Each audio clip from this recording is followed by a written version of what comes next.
Hello student, last time we start a new chapter number 8. We discuss about the atmosphere. We know about the atmosphere composition is to the gases, water vapor and dust particles. We learn about carbon dioxide gas and ozone layer. Today we discuss about water vapors. So start today's topic.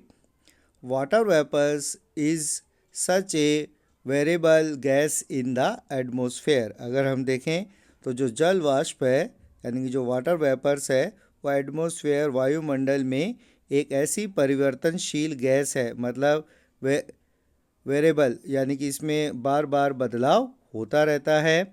Which decrease with altitude यानी कि जैसे जैसे हम ऊंचाई पर जाते जाते हैं इसकी जो गैस की जो क्वांटिटी है वो कम होती जाती है। इट मीन्स जैसे जैसे हम ऊंचाई पर जाएंगे तो जो वाटर वेपर्स है उसकी जो क्वांटिटी है वो कम होती जाती है। In the warm and wet tropics यानी कि गर्म और गीले उष्ण कटिबंधियों में जो होता है इट में अकाउंट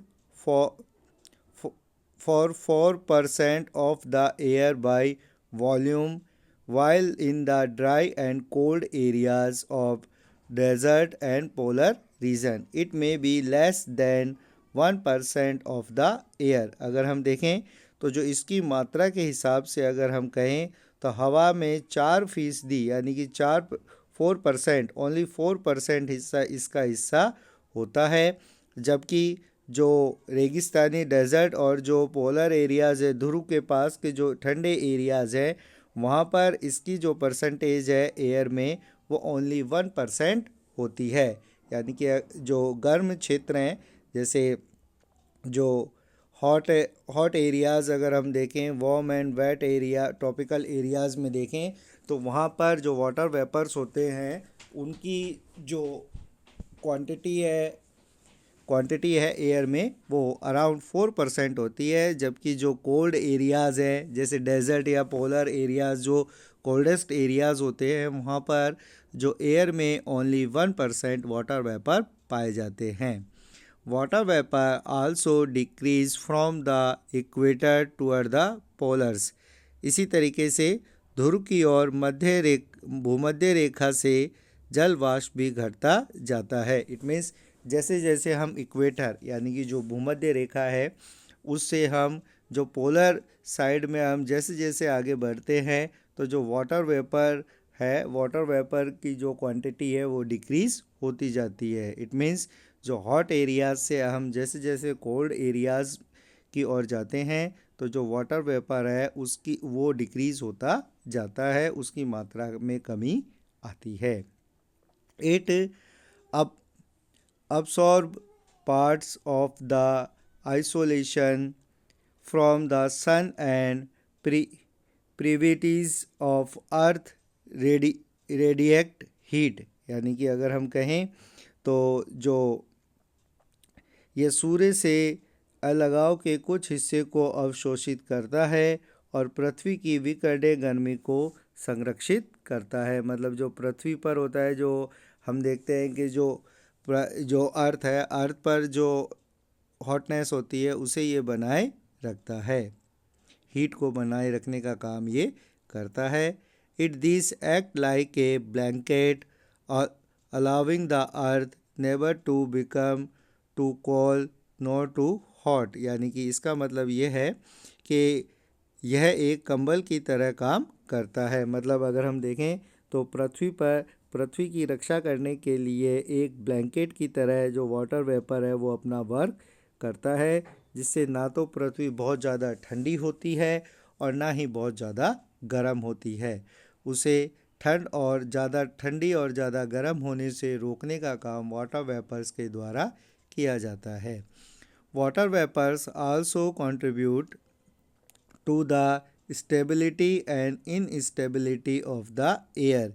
यानी कि हम कह सकते हैं कि जो जल वाष्प होता है वो हवा में स्थिरता और अस्थिरता में योगदान देता है। मतलब जो एयर होती है एयर को स्टेबिलिटी और इनस्टेबिलिटी में भी जो कंट्रीब्यूट वाटर वेपर के द्वारा किया जाता है। Atmosphere has a sufficient capacity to keep small solid particles which may originate from different sources of include sea salt, fine soil, smoke soot, ash, pollen, dust, and dis- disintegrated particle of मेट्रोलियस, यानी कि जो वायुमंडल में जो छोटे जो ठोस कणों को रखने की पर्याप्त क्षमता इसके अंदर होती है, जो विभिन्न प्रकार के स्रोत से उत्पन्न हो सकते हैं, जिसमें अगर हम कह सकते हैं जिसके अंदर सी सॉल्ट यानी कि समुद्री लवण, फाइन सॉइल महीन जो पतली जो मिट्टी होती है वो इसमें आती है, स्मोक शूट धुएं से जो वातावरण में जो कालापन आता है वो, ऐश यानी कि राख, जो पॉलन यानी कि जो पराग कण होते हैं, डस्ट धूल, और इंटीग्रेटेड पार्टिकल्स, और इसके साथ उल्काएं जो होती हैं उनसे जो विघटित जो कण होते हैं वह भी इसमें शामिल होते हैं। तो ये सभी चीज़ें डस्ट पार्टिकल के अंदर आती हैं। Dust particles are generally constructed in the lower layer of the atmosphere, yet conventional air current may transport them to great height। अगर हम देखें तो जो धूल के जो कण होते हैं, जो डस्ट पार्टिकल होते हैं, वो अगर हम देखें तो जनरली जो होते हैं, आम तौर पर हम देखें तो जो एटमॉस्फेयर की जो लोअर लेयर होती है, यानी कि जो वायुमंडल की सबसे नीचे की जो लेयर होती है, उसमें हमें ये ज़्यादातर जो ये धूल कण होते हैं वो पाए जाते हैं। और जो एयर होती है, एयर की जो धाराएं होती है, करंट होती है, यानी कि जो हवा होती है, हवा की धाराओं से ये ऊंचाई तक पहुंच जाते हैं, इसकी ग्रेट हाइट बन जाती है। तो मोस्टली तो ये लोअर लेयर में होते हैं डस्ट पार्टिकल, बट एयर के थ्रू ये ग्रेट हाइट तक भी पहुंच जाते हैं। तो ये इसमें जो डस्ट पार्टिकल है वो एक मोस्ट इम्पॉर्टेंट रोल प्ले करते हैं। The higher construction of dust particle is found the subtropical and temperature region due to dry wind and comparison to equatorial and polar region। अगर हम देखें तो जो ज़्यादातर जो धूल के जो कण होते हैं, डस्ट पार्टिकल्स जो होते हैं, वो मोस्टली सब ट्रॉपिकल्स एंड टेम्परेचर रीजन, यानी कि अगर हम देखें तो जो उच्च भूमध्य रेखा और जो ध्रुवीय क्षेत्रों की तुलना में मुख्यतः जो धूल के कण हैं वो उपोष्ण कटिबंधीय और समशीतोष्ण क्षेत्रों में अधिक हमको देखने को मिलते हैं। जो अर्थ होती है, अर्थ को 3 जोन में डिवाइड किया गया होता है, equator zone, temperature zone and polar zone. तो जो ये ट्रॉपिकल जोन, टेम्परेचर जोन और पोलर जोन, तो मोस्टली जो टेम्परेचर रीजन है वहाँ पर डस्ट पार्टिकल हमें ज़्यादा दिखाई देते हैं कंपेयर टू पोलर रीजन, यानी कि जो ध्रुवीय क्षेत्र है वहाँ पर डस्ट पार्टिकल कम दिखाई देते हैं। Dust and salt particle act the hydroscopic nuclear around which water vapour condense of productive cloud, यानी कि जो धूल और जो नमक के जो कण होते हैं हाइग्रोग्राफिक नाभिक के रूप में कार्य करते हैं, जिसके चारों ओर जो वाटर वेपर्स यानी कि जो जल वाष्प जो होती है उससे जो क्लाउड होते हैं, यानी कि जो अपने बादल होते हैं वो उससे उत्पन्न होते हैं, यानी कि इनके द्वारा जो क्लाउड होते हैं वो पैदा होते हैं।